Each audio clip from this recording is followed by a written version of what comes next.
যে আমার সবচেয়ে আপন প্রিয় মায়ের পরে, ভালোবাসায় আঁকড়ে থাকে বাইরে এবং ঘরে।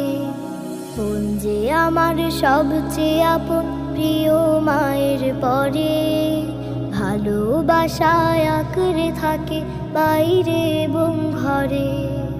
বোনের সাথে খুনসুটিতে কাটে যে শৈশব, দূরে গেলে শূন্যতা তার হয় গো অনুভব।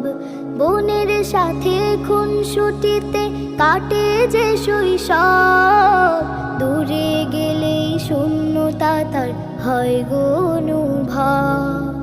পুতুল এবং চড়ুই ভাতি বোন তো পড়া লেখার সাথী, পুতুল এবং চড়ুই ভাতি বোন তো পড়া লেখার